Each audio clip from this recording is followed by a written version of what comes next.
Are you a driver here in the lower mainland of British Columbia? Well, get ready to feel the pain. Yes, folks, elections have consequences, as Barack Obama once said.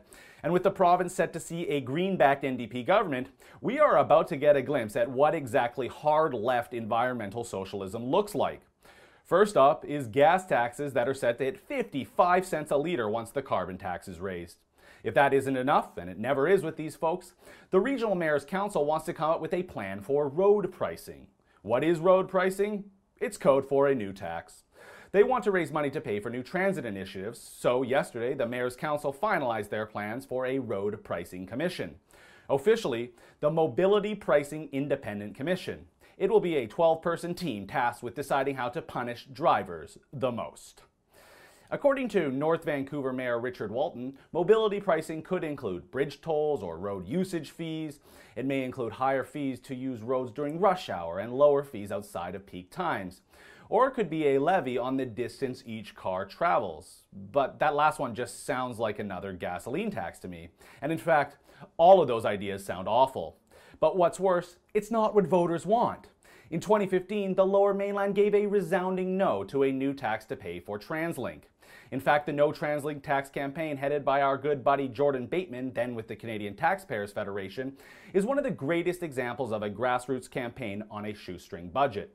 They took down the big money machine that was in favor of a regional sales tax of 0.5%. And it wasn't some kind of close result either. 62% of voters soundly rejected this plan. And yet the Mayor's Council and those who are pushing road pricing can't seem to get it through their heads that we don't want it. Of course, it will come as no surprise that the head of the Mayor's Council is Vancouver Mayor Gregor Robertson, who has been waging a war on cars since he was first elected in 2008.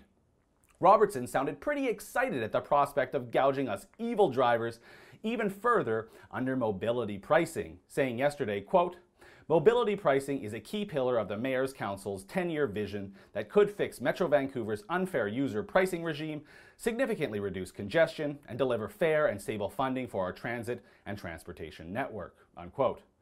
Then he went on to tell CBC News, quote, "Millennium Line extension, Broadway subway, Surrey Light Rail, the Patella Bridge replacement. We have to figure out how we're going to pay for all of that," unquote.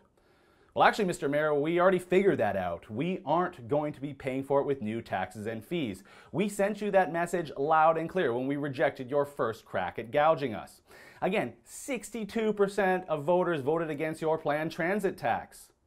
So I emailed the Mayor's office this morning to challenge their support for mobility pricing, given the voters' rejection of new taxes to pay for transit funding. Their response from Katie Robb, the Mayor's Director of Communications, was somewhat expected. Quote, "Hi, Christopher. There isn't a tax to comment on as there isn't one proposed," unquote. Well, I guess I should have predicted they wouldn't acknowledge mobility pricing as a tax.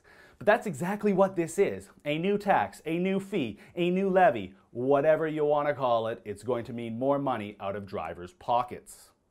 But here's the thing. There is a very simple way that Mayor Robertson can make all his long list of transit dreams come true. If local municipal governments, who are all part of this Mayor's Council plan, simply allocated 0.3% of their yearly 5% revenue growth, they could pay for it all. 0.3%, that's it. It's really not that much or that hard to do, but alas, it would mean less money for virtue signaling pet projects like public art, bike lanes, or $250,000 to shut down roads and host 2 mass bike rides throughout the city. No joke, folks, that's a real thing. Look, I'm sick of this war on cars, on drivers, and the ever-escalating cost of living in this city, and you should be too. If you agree that our local government should find their own ways to fund their pet transit projects, go to noroadtaxes.ca and sign the petition. I'll deliver it to the Mayor's Council. We need to remind our local government that we already voted against new transit taxes. So one more time, go to noroadtaxes.ca. Sign that petition. For the Rebel.media, I'm Christopher Wilson.